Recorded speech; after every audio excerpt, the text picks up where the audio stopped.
नाज़रीन, programme Karachi today और मैं हूं आपका मेज़बान बिलाल खान। आज की सबसे अहम जो स्टोरी है वो है वफाकी काबीना का जो आइंदा इंतखाबात हैं उस पर नई मरदमशुमारी के तहत जो फैसला आना है, उन तमाम चीज़ों से मुतालिक आज बात की जाएगी। और अगर बात की जाए आखिरी मरदमशुमारी वो 2017 में हुई थी। मरदमशुमारी के नताइज पर सिंध और बिलखुसूस कराची कर बात की जाए तो आबादी पर काउंटिंग पर बड़े तहफ़्फ़ुज़ात हैं, लेकिन सवाल ये पैदा होता है क्या वो तहफ़्फ़ुज़ात इस इजलास में दूर हो सके जो वज़ीर आज़म की सरबराही में होता नजर आया। वफाकी काबीना का इजलास जिसमें 9 नुकाती एजेंडे पर गौर किया गया। बहरहाल अब ये जो बातें सामने आ रही कि मरदमशुमारी के लिए डिफेक्टो तरीक़ेकार अपनाया जाना चाहिए, अमीनुल हक साहब ने भी ये बात कही और मुख्तलिफ स्टेटमेंट इस इजलास के बाद आते दिखाई दिए। एक और अहम बात यह है कि एमक्यूएम के कुछ तहफ़्फ़ुज़ात थे और इस इजलास के बाद वो तहफ़्फ़ुज़ात और ज़्यादा गाढ़े होते नज़र आ रहे हैं। इस पर क्या वजह है, इसी पर बात कर लेते हैं। हमारे साथ इस वक्त ऑन कॉल मौजूद हैं एमक्यूएम पाकिस्तान की जानिब से एमएनए हैं इकबाल मोहम्मद अली साहब। इकबाल साहब, बहुत शुक्रिया ज्वाइन करने के लिए। जानना चाहूँगा, इस इजलास से मुत्तफ़िक नज़र नहीं आ रही है एमक्यूएम, वजह क्या है? हम जो 2017 में मरदमशुमारी हुई थी, हमने उस पर ही क्वेश्चन उठा दिया था और सबसे पहले असेंबली के अंदर हमने इस बात को रखा था, जिसपे बाकायदा असेंबली में बहस हुई, जिसपे सारी चीजें होने के बाद ये फैसला हमने 10% दोबारा इसको वो करने के लिए वो किया था कि इसका दोबारा से ऑडिट किया जाए। मगर उसमें ये हुआ कि बैठ के इस पे शायद खाना पासी भी थे, आपके शाह महमूद कुरैशी भी थे, खुर्शीद शाह भी थे। सब ने इस बात पे हमसे मीटिंग करने के बाद ये कि हम 5% में भी राजी हो गए, चले जी 5% कर दें आप। 5% भी नहीं किए गए। उसके बाद फिर ये हुआ कि अब दोबारा से ये जो दोबारा हुआ है कि हम दोबारा से कर रहे हैं। अब ये तकरीबन मैं समझता हूँ कि इसके लिए बजट में 5 अरब रुपए रखे गए हैं। अब अगर दोबारा से होता है तो पूरे पाकिस्तान का मसला है, ये कराची का तो सबसे बड़ा मसला है। और इस दफा ये जिस तरीके से मरदमशुमारी पहले हुई है, हमें उस पे ऑब्जेक्शन था और अभी भी उस पे वो तहफ़्फ़ुज़ात हैं हमारे कि इसके ऊपर भी हमें ये ना हो कि पता लगा कराची शहर की आबादी और चाहे जो चीफ जस्टिस हो, चाहे वो आर्मी चीफ हो, चाहे वो जो भी हो, वो आके यही उनका भी बात रही है कि कराची की आबादी 2.5 से 3 करोड़ से ऊपर तजावुज कर गई है। तो उसको उसी तरीके से जीने या और जिस तरीके से और एक केपीके के एमएनए उन्होंने भी मुझसे वो कहा कि हमारे उधर भी ये मसला हुआ था। तो पूरे मुल्क के अंदर कि वो शफाफ तरीका जो है उस तरीके से जब तक मरदमशुमारी ना हो और उसका रिजल्ट सामने लाया जाए, फिर ये नहीं हो कि मरदमशुमारी हो गए उसके तो आज फिर आप 2017 के बाद 21 में फिर जा रहे हैं, जबकि अभी तक उस पर तहफ़्फ़ुज़ात हैं। उसको फौरन ही अनाउंस किया जाए ताकि अवाम जो है उसके ऊपर देखने के बाद उसकी अकाउंटेबिलिटी के लिए वो किया जाए कि जी यहाँ। और कराची शहर की आबादी जिस तरीके से खुदा के वास्ते मर्दों को तो गिन लिया था, औरतों को भी इस दफा गिने। अच्छा, जाके वो सारी चीजें। अच्छा, अमीनुल हक साहब ने भी एक तजवीज पेश की है, डी फैक्टो तरीक़ेकार अपनाया जाए कि जो शख्स जहां पर मुकीम है उसको उसी इलाके की आबादी में शुमार किया जाए। तो इस पर क्या रद्द-ए-अमल सामने आया जो तहफ़्फ़ुज़ात अभी तक बरकरार हैं? देखें, तरीक़ेकारी यही है कि जो शख्स जहाँ के वो है उसको उस पर शुमार किया जाए। मरदमशुमारी के अंदर कोई शख्स अगर कराची में रहता है, उसका परमानेंट एड्रेस पेशावर है या कोयटा है, वो तो उसको वहाँ शुमार किया जाए। ये नहीं कि यहाँ भी शुमार किया जाए। तो ये चीज जब तक खत्म नहीं होगी, इस पे एतराज़ात भी होते रहेंगे, इस पे इख्तलाफात भी होते रहेंगे, इस पे तमाम चीजें होंगी, आपके सामने आएंगी ये सारी चीजें। अच्छा, इस तरह अगर किया जाएगा तो ऐसे कराची की आबादी तो और कम नहीं हो जाएगी मेरे ख्याल से। जो शख्स अगर पेशावर का मुकीम है और यहाँ पर आकर काम करते उसको काउंट ही ना किया जाए। देखिए, अगर वो रजिस्टर्ड है उसको काउंट किया जाए, ये कौन कह रहा है कि आपसे नहीं? हाँ। अगर वो यहाँ रजिस्टर्ड है तो उसका बिल्कुल होना चाहिए। अगर वो यहाँ रजिस्टर्ड नहीं है तो उसका तो जहाँ रजिस्टर्ड है उसको वहां पे उसका वोट होना चाहिए। मतलब अगर किसी शख्स का आबाई गाँव, for example let's suppose let's take the example के पेशावर है या कहीं और वो रहता है, लेकिन वो पूरे साल यहाँ पर काम करता है, यहीं पर फैमिली है, यहीं पर जो है वो टैक्स भी पे कर रहा है, चीजें हैं, सारी चीजें इस्तेमाल कर रहा है, सारी फैसिलिटीज, तो उसको फिर कहाँ पे गिनना चाहिए फिर?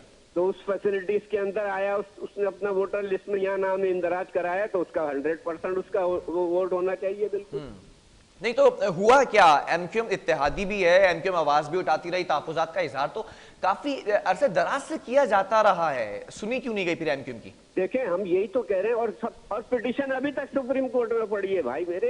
ये तमाम चीजें हम यही तो कहते हैं कि सुप्रीम कोर्ट ने बड़े बड़े फैसले करनी, जहाँ चीज ये होते हैं सुप्रीम कोर्ट को जो हमारी पिटीशन 2018 से 18 से पड़ी हुई है उसको क्यों नहीं वो किया। इसी तरह सुप्रीम कोर्ट में हमारी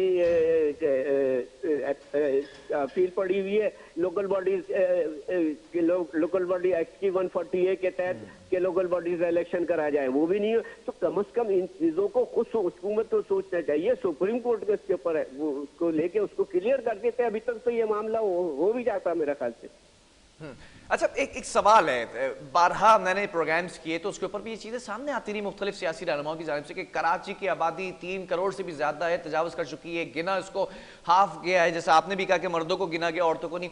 अब जितने जो लोग हैं जो दूर दराज इलाकों से, मुख्तलिफ शहरों से, मुख्तलिफ गाँवों से आकर यहाँ पर काम कर रहे हैं, ऑब्वियसली आप कह रहे हैं कि वोटिंग लिस्ट में नाम नहीं है तो नहीं गिना जाए, पूरा साल यहाँ पर रहता है, अगर उनको भी नहीं गिना जाएगा बकौल आप लोगों के, बकौल एमक्यूएम के, तो फिर तो कराची की आबादी तो और कम होती नजर आ रही है, तो इससे तो और मसाइल पैदा होंगे। देखे, चाहे कम हो, मगर बात ये है कि जो तरीक़ेकार है उसको अपनाओगे ना आप, कि अगर सिंध मैं एक और ये कराची नहीं, सिंध से भी मसला उठा था इसका कि वहाँ पे भी कम गिने गए। तो जो शख्स जहाँ रहता है वो चाहे वो यहाँ पे आके नौकरी कर रहा है, यहाँ पे आके मजदूरी कर रहा है, चाहे वो जो भी सारी चीजें, मगर उसका असल जो एड्रेस है, परमानेंट एड्रेस जो है वो बाहर का है, तो उसको तो वो काउंट किया जाए। चले, अब क्या करेगी एमक्यूएम, क्योंकि बड़ा एक मौकफ आ चुका है, बड़ा तगड़ा मौकफ आया आप लोगों का, अब अगला स्टेप क्या है, क्योंकि इत्तेहादी तो नहीं सुनते नजर आ रहे आपकी? देखें, ये बात ये इत्यादि ये थोड़ी है कि जो कहे जिसकी बात हम यहाँ थोड़ी मिलाने के लिए, हम तो अपने शहर की बात कर रहे हैं कि यहाँ के साथ जो नहीं तो नहीं सुन रहे, आप शहर की बात कर रहे हैं। देखें, मेरी बात सुनिए, सुन रहे हैं या ना सुन रहे हैं, तो उसके ऊपर आइंदा का लाएमल हमारा जो होगा तो फिर सब सुनेंगे बैठ के उसको। एक मुझे बात याद है, एक एमओयू साइन कराया गया था एमक्यूएम जब इत्तेहाद में आ रही थी, तो उसमें सबसे बड़ा नुक्ता यही था कि मर्दमशुमारी पर जो तहफ़्फ़ुज़ात है वो दूर किए जाएं। अब सबसे बड़ा नुक्ता जिस पर तहफ़्फ़ुज़ था वही दूर नहीं किया गया, तो एमक्यूएम के अब राहें फौरी तौर पर जुदा करेगी? देखिए, मैं अभी ये बातें जो है ना, अभी तो ये वो है ना, अब इसके बाद जब ये इसका पूरा प्रोसेस आएगा कि किस तरीके से होंगे, उसके बाद इन चीजों को सोच और वो किया जाएगा। फिर राब्ता कमेटी बैठ के इसके ऊपर फैसला करेगी। खालिद मकबूल सिद्दीकी भाई कन्वीनियर है, वो इसके जो फैसला करेंगे वो हो जाएगा आपके सामने। अगर खालिद मकबूल सिद्दीकी साहब कहते हैं कि नहीं अभी हमने इत्तेहाद में ही बैठना है, तो फिर बैठा ही जाएगा? देखिए, मेरी तहफ़्फ़ुज़ात दूर होते हैं या नहीं होते? देखिए, मेरी बात सुने, तहफ़्फ़ुज़ात होंगे। अगर वो इस तरीके से कैसे कह देंगे कि जब एक चीज नहीं हो रही तो कैसे कह देंगे हमने बैठना है? मसला यही है ना कि जब तक के तमाम चीजें सामने क्लियर नहीं होंगी उसके ऊपर हम चले, मुझे एक बात बताएं इकबाल साहब, कौन कौन से तहफ़्फ़ुज़ात ऐसे हैं जो नुकात में दर्ज किए गए थे और अभी तक दूर कर दिए पीटीआई ने? देखिए, मैं समझता हूँ काफी हद तक हमारे नुकात जो है जिसके ऊपर वो हो गया है, और अब ये सबसे बड़ा मसला ये था। ये मसला तो पहले भी हल हो जाता अगर सुप्रीम कोर्ट इस पिटीशन को हमारी ले लेती, उसके ऊपर फैसला करते। आज सुप्रीम कोर्ट के जज जो है यहाँ पे आप देखें, कराची में जब भी वो होते हैं, जब भी वहाँ बैठते हैं, वो भी यही कहते हैं कराची की आबादी 3 करोड़ से ऊपर चली गई है। तो फिर ये तमाम चीजें किसी के भी स्टेटमेंट उठा लें आप, चाहे वजीर आला के उठा लें, चाहे वजीर आजम इमरान खान साहब कराची आते हैं वो भी यही बात करते हैं, सब बात करते हैं, मगर उस पर अमल करना किसका काम है? इनका। अगर अमल नहीं कराया तो इंशाल्लाह हमारी कोशिश है कि इसको पूरी तरीके से अमल दरामद कराएंगे, और आप देखेंगे आइंदा जो चले। इकबाल भाई, मुझे बड़ा एक फेयर आंसर चाहिए आपसे, ऑब्वियसली आप senior politician. I just want to ask you a very important question. 3 साल पीटीआई की कारकर्दगी, और प्रिसाइजली जरा इसको देख लेते हैं, कराची के ऊपर जो काम किए उससे मुतमईन है एमक्यूएम, जो चाहती थी एमक्यूएम इत्तेहाद में आने की बड़ी वजह? देखिए, मैं एक बात बताऊं कि जो अभी तक काम किए उससे हम मुतमईन नहीं है। अच्छा, जो वायदे किए गए, जो भी हुआ, अब एक जाके ये जो अपना ग्रीन बस का मसला हुआ, ये तमाम चीजें हुई हैं, और जो 11 अरब रुपए का एक वो था उसके ऊपर पैकेज के ऊपर, और दूसरी जो है अब उन्होंने इस पे प्राइम मिनिस्टर साहब ने कहा है कि इंशाल्लाह ये होगा। हम अभी भी उस पे अभी भी अलायंस पार्टी में इसीलिए है कि आज नहीं कल को कोई ये ना कहे कि ये हम क्यों हमें छोड़ गए तो हुकूमत गिर जाएगी फिर अगर हम छोड़ गए तो। ग्रीन लाइन का आपने तस्करा किया, ग्रीन लाइन से पहले केसीआर का भी इफ्तिताह हुआ, संग केसीआर का बुनियाद भी रखा। है, ये इसका भी हो गया, केसीआर का हमारा मुतालबा था वो भी उन्होंने किया है। अब ये तमाम चीजें जो है कि बस ये 3 साल बाद जो शुरू हुआ है ना, ये जरा सा टाइम ज्यादा हो गया इनको। शुरू अगर कर देते ये तमाम चीजें तो अभी तक मैं समझता हूँ काफी हद तक बहुत सारे काम हो चुके होते। Sir let's talk about the next election, general election की बात कर लेते हैं। 3 साल आप हो गए बैठे हुए इत्तेहाद के अंदर, आवाम भी देख रही है और चौथा साल चल रहा है, 1 साल और रह गया कमोबेश, फिर उसके बाद इलेक्शन कैंपेन शुरू हो जाएगी। जब आप कैंपेन की तरफ जाएंगे, लोगों को क्या किस तरह से फेस करेंगे कि हमने इत्तेहाद में रहकर भी कुछ नहीं लिया? देखिए हमने यही सारी चीजें सामने रखी हैं और जिस तरीके से आप कह रहे हैं ना, अभी मर्दमशुमारी शुरू होगी तो कम से कम 18 महीने या जो वो आया होगा उसमें जाके वो होगी। मतलब टोटल पैकेज जो आप लेके जाएंगे अचीवमेंट का, जो टोकरा होगा आवाम के सामने, वो ये होगा कि मर्दमशुमारी पे तहफ़्फ़ुज़ात दूर हो गए जी।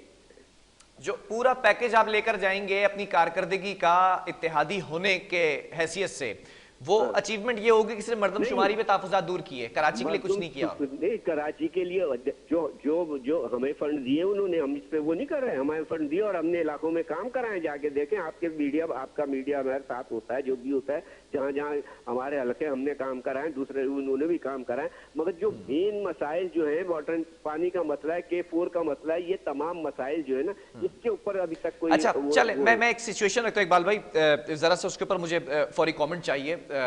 पीटीआई पीपल्स पार्टी की बात कर लेता हूँ, वो जाएगी वोट मांगने और बोलेगी हमने एनआईसीवीडी बनाया, जो कि हर वक्त मेरे प्रोग्राम में कहते हैं, उस पर भी नैब के केसेस चल रहे हैं, वो वोट ले लेंगे। पीटीआई आएगी, पीटीआई कहेगी हमने सर्कुलर रेलवे आबाद कर दिया, हमने ग्रीन लाइन बना दिया, हम K4 को भी टेकअप कर चुके हैं, वोट लेगी। आप क्या बोल के वोट लेंगे?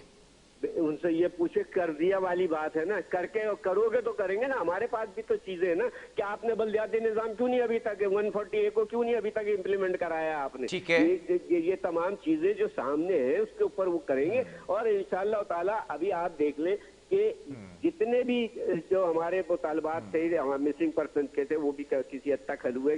जो नाजायज लोगों को किया गिरफ्तार। मुझे आपकी पूरी गुफ्तगू से नजर आ रहा है कि आप लोग वफाक से मुतमईन नहीं है। Is that true? देखिए मैं एक बात बताऊं, मुतमईन, देखें मुतमईन आदमी 100% कोई आदमी मुतमईन नहीं होता। चले 55% है, 50% से ज्यादा है मुतमईन। मैं यही कह रहा हूं ना कि हम किसी हद तक मुतमईन हैं, किसी हद तक मुतमईन है। या मैं ये समझ लूं, अवाम के पास जब मैं गया तो उसका ये स्टेटमेंट था लोगों का कि एमक्यूएम के पास सिर्फ वजारतें हैं, 1 या 2, आप खुद सही बता सकते हैं कि दूसरी फरोग नसीम साहब आपके हैं या नहीं है, बहरहाल वो अलग मसला है। ये वजारतों का चक्कर है, अवाम कह रही है। नहीं ये कोई देखें वजारतों का चक्कर होता, मैं और हमें ऑफर हुई खालिद मकबूल। अच्छा, एक वजारत है, 2 हैं एमक्यूएम के पास? 2 है ना अभी, क्या नाम है आपका, अमीनुल्लाह के और फरोग नसीम जी। अच्छा, वो भी हैं। चलें, बहरहाल बहुत शुक्रिया। इकबाल साहब हमारे साथ मौजूद थे। एमएनए एमक्यूएम पाकिस्तान की जानिब से जो है वो कमेंट सामने आ रहा था, लेकिन बड़ा कंफ्यूज कमेंट क्यों सामने आते हैं एमक्यूएम का कि वजारत भी लेनी है, बैठे हुए भी हैं, 1 या 2, उसके ऊपर एक अलग डिबेट है फरोग नसीम साहब की। लेकिन सवाल ये पैदा होता है कि आप जब वोट मांगने जाएंगे आवाम से तो आप क्या कहते नजर आएंगे और क्या चीजें आपने डिलीवर की, या अपने इत्तेहादियों से जिसके साथ इत्तेहाद में बैठे उन्होंने क्या डिलीवर किया, उससे तो आप मुतमईन नहीं है, वो आपसे मुतमईन नहीं है। ये भी एक बड़ा मसला है। वक्फा लेंगे, इसके बाद कुछ और चीजें उसको डिस्कस करेंगे।